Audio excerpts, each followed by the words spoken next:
Before we start, this video discusses suicide and self-harm in context of Ken Kesey's One Flew Over a Cuckoo's Nest. These are sensitive topics and some viewers might find them distressing. If you are struggling with thoughts of suicide or self-harm, please reach out for help. You are not alone.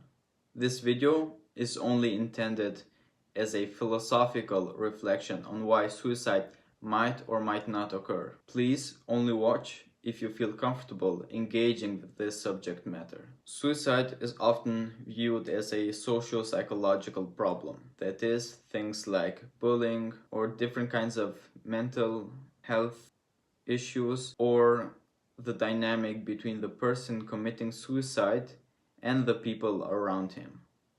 In Ken Kesey's novel One Flew Over a Cuckoo's Nest, we are presented with a different outlook on suicide.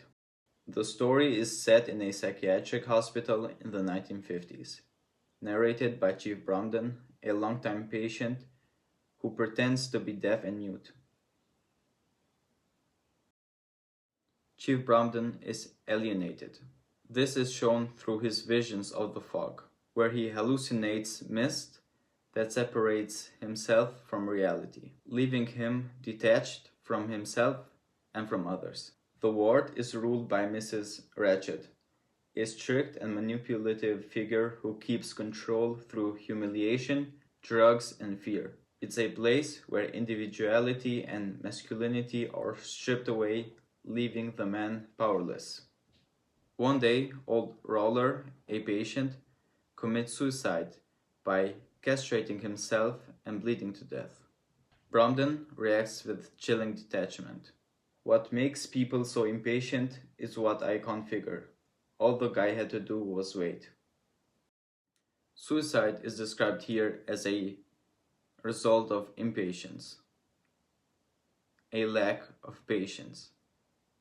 A little side note, the narrator is alienated, which suggests that he does not evaluate events as a quote-unquote normal person would. Moreover, Old Roller's death symbolizes different things, such as literal emasculation, which is shown through the castration. It can also be seen as hopelessness turned inwards, for instead of fighting the system, Old Roller turns the violence inside, to himself, or at himself. This incident can be interpreted differently. I am therefore unsure if Ken Kesey implied that suicide is a lack of patience, or if he was just showing the narrator's alienation, where he evaluates the event differently. So I do not want to say that the author believed this, rather it was an interesting idea I got while reading that passage. Nonetheless, it is an interesting case and I think we should investigate it further. Now back to the main point. Death is one of the few and maybe the only thing that is truly promised to each human or each person or even each thing. No one can truly promise me that I will see tomorrow, that I will visit a specific country, that I will achieve my dreams, or that you will watch this video or even have the chance to watch it to the end. But one thing can be said for all humanity: we will die. If death is an event that will definitely occur at an unknown time, then killing oneself before said time would by definition be an act of impatience, for all one would have to do is wait, just like Chief Bromden said.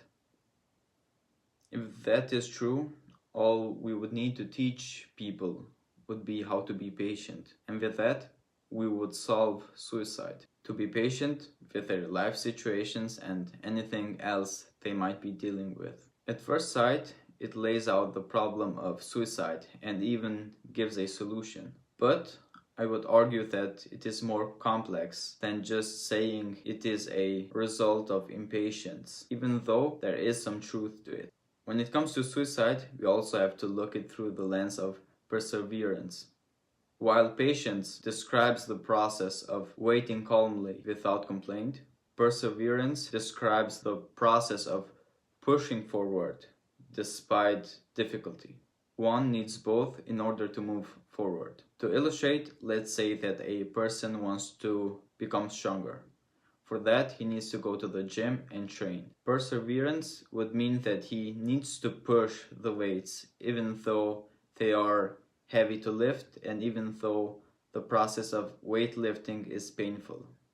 However, the strength does not come immediately and may only come after months of training. Therefore, the person needs to be patient for the result, since he will not get it immediately.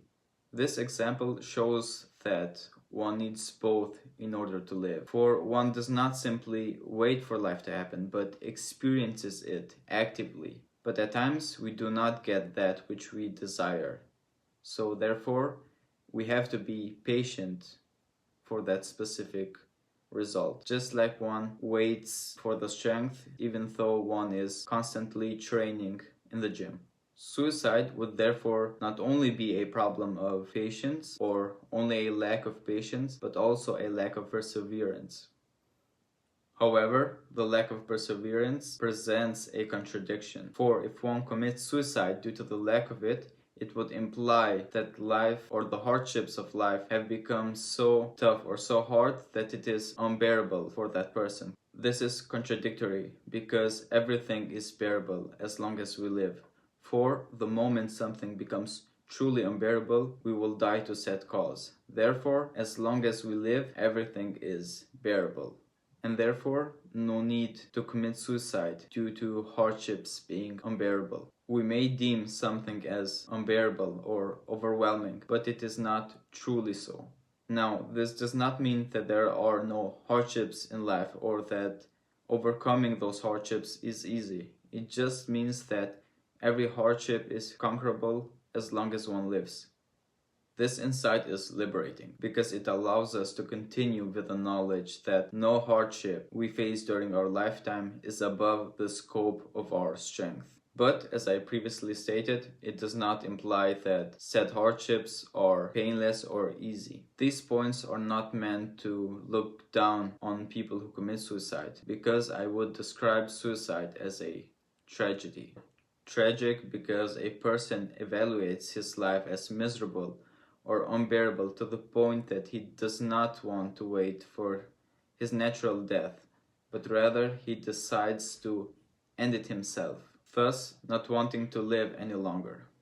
Besides, the argument of patience and perseverance might overlook the actual cause, considering that suicide might not be the lacking of patience and perseverance, but instead the lacking of reasons to be patient and persevere. The gym example we used before assumes that the person wants to get stronger or healthier. If that person does not have a wish to improve, there is no wish for him to go to the gym, push through the weights or through the difficulty of training, and wait for months to get an outcome. Likewise, someone who commits suicide might not have reasons to be patient and to persevere in life. So the why is missing for those people, which does not allow them to continue to move forward. As Nietzsche said, he who has a why to live for can bear almost any how. However, he uses the word almost, meaning that a why does not solve everything, but that it still makes almost anything bearable. If suicide is at its core the absence of a reason to have patience or perseverance, then the real question becomes, where does one find such a reason? This is where Islam provides an answer to the problem that even Nietzsche couldn't solve without an almost, without some uncertainty. Islam not only forbids suicide but also gives the believer the reasons and the means to endure hardships. God assures us, Allah, or God, does not require of any soul more than what it can afford. And we never require of any soul more than what it can afford. It shows that we are never placed duties, responsibilities, or hardships that are beyond the scope of what we can endure. That we are held responsible only for that which is within our human limits. God commands us, O believers, patiently endure, persevere, stand on guard, and be mindful of Allah, so you may be successful. Showing that we can succeed if we are patient, if we persevere, and are steadfast, while remembering that God is our help and guide, and He does not burden us with more than we can handle. In other words, Islam does not leave suffering meaningless. It teaches patience, steadfastness, and trust in God, a blueprint that gives both a purpose and a path to endure, even in life's darkest moments. Old Roller's death shows what happens when we lose every reason to endure. Chief Bromden calls it impatience, but it is really the absence of a why. Nietzsche claimed that he who has a why to live for can almost bear any how, but he left us with the uncertainty of almost. Islam, however, removes that uncertainty and provides both the why and the how. Life has meaning, and every hardship can be overcome with patience, perseverance, and trust in God. In that, the problem of suicide is not left to philosophy, but answered with divine assurance. Despair is never the final word.